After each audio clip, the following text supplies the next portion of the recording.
Yo, what's the dealio, man? Listen, you already know I got a banger for you today, all right? In this video, we talking about how uh, I smacked Google for 25%. Not Google, Apple, okay? Apple for 25.38%, all right? So, I went 3 for 3 in the Discord today. We hit Apple, we did hit Google as well, and we hit Marvel, okay, MRVL. So I want to talk about this trade. This was the first trade of the day, and this was a 25% banger, okay, and it was a couple minutes. So I'm gonna break this down for you guys so that you can understand how we did this. I grew my portfolio by 3.5% today. Real slight, just something to start out the month.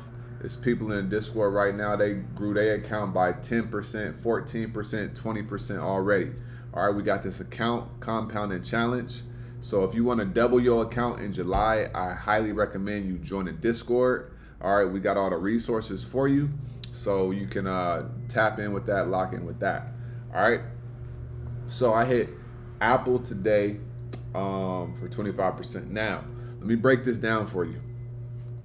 Whenever you have a stock, right, and let's say it makes a strong end of the day move, then the next day, potentially it could be continuation. It just depends on the strength of the news and also that stock, right? Did the stock break out? What level was it at and things like that.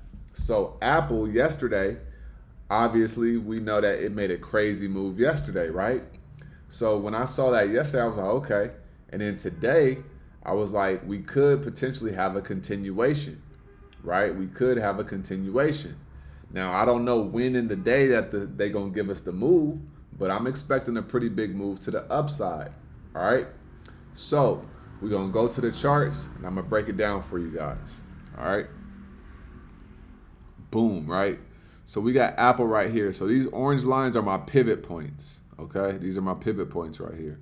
So check this out. Now we got the orb right here. So we got this red line and this green line. That's the orb range on the 15-minute time frame, right? Now, make it a little bit bigger. It looks like Apple could potentially be coming up, right? They could have Apple blast off the second half of the day if it breaks above right here, honestly. But that's not the trade right here, okay?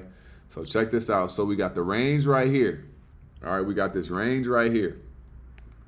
So let's go to yesterday. So Apple came up here, right?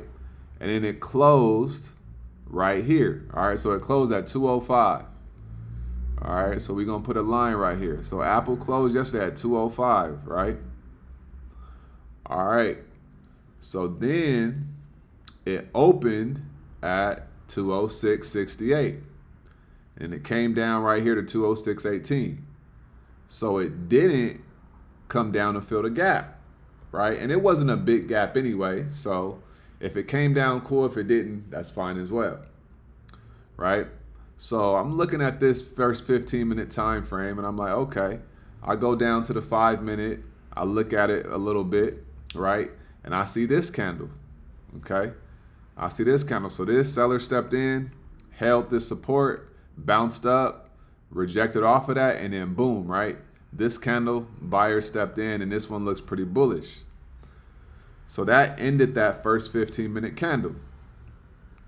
All right, so I have my pivot points on, and so I see right here, this is in pre-market, it came all the way up to 215. So there is a possibility that this thing could blast off and try to come test this 215 level, right? So I was like, okay, I see what's going on here. So I see this candle open up. It doesn't reject. It doesn't even come down to test. It just starts to mosey on up a little bit, all right? So what I do is I take an entry right here. Okay, so I take an entry right here, this candle, okay? I let it come up a little bit, make sure we was solid, right? Make sure we was coming up, and then boom.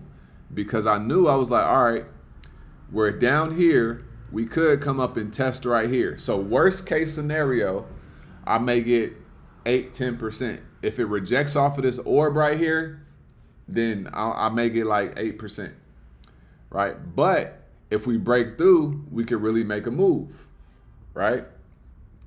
We could really make a move. So I get in, it's like right there, all right? So that was my entry. Okay? That was my entry. And then look what happens. It starts to go up and boom. All right? This is on the 15-minute candle. So, and for the on the 15-minute candle, this candle was probably like it was almost over, right? So I got in, boom. And then I just wrote it up to this candle right here, literally. All right, wrote it up to this candle right here. This was so the first 15 minutes before 9:30, before 10 o'clock Eastern, I was out of this trade. So I was probably in this trade for 3 minutes, okay? I was in the trade for 3 minutes. So I got in a couple minutes after the candle opened, all right, and I got out 3 minutes later at 9:50, right? So 8:50 my time, 9:50 Eastern. So I was in this trade for 3 minutes and I got 25%, right?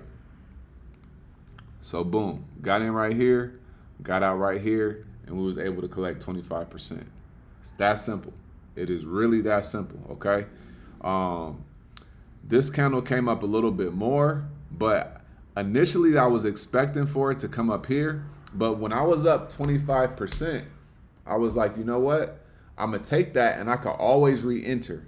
And the reason why I took profits there was because we broke past this orb right here, okay? Because we broke past this orb right here, I knew that we was going to come and retest, right? So if I'm up 25% and I know that we broke a level, which is the orb, and I know that we're going to retest before we go higher, I was like, okay, I'm going to take profits here. And if we come down and we bounce and start to go to the upside, I will re-enter. So that's how, and then, so basically you get your profits. And then if you see a re-entry, you could take a portion of your profits and risk that amount. And now you're just playing with house money. You get what I'm saying? So that's why I took those profits at that 25%, simply because it was a good amount of money in a short period of time. We broke past the level. I knew we was going to come and retest the level. And because I knew we was going to come and retest the level, I said, I don't want to get caught up in the retestment because it could retest it and then drop down lower, which is what it ended up doing. It did come up here, but it ended up coming down, right? And if we bounce off of this orb level right here, and then we could go to the upside. If it does that, then I will re-enter. And so it looks like it could be doing that right now. So maybe this next hour, the market may go up after it breaks above this orb, but we have to see, right? Sometimes when you're looking at the market and you're trading, you may see a move that's going to happen, but they may yank it down and then give that move later on in the day, right? So you just got to be patient and got to see what's going on. So I'm okay with taking profits early, and then that way I don't have to sit through the drawdown, right? Because I could have taken 2 trades, right? Think about this. If you're up 20-30% and you get out before the pullback, you can already be up 20-30%. And then when it does pull back, you could re-enter, and then you could get another 30, 40, 50% and catch that whole move, right? So that's a way that you could look at it, and that's what I like to do. But as you can see, it never did retest and bounce and go to the upside. So I was able to protect myself from that potential downside move right there, right? Because I got in before it broke the orb, and then I got in before it broke the orb. It broke the orb. It had a little bit of momentum and it went to the upside, and I was able to cash out. Okay. So yeah, it's simple as that, right? It's simple as that. That's how we hit Apple for 25%. Like I said, we hit Marvel, we hit Google as well. But I want to talk about that one. You have to be able to read the price action. Okay, that's what I want to focus on. Learn how to read the price action. Learn how to see if there's momentum, if there's not momentum, right? Learn how to see that.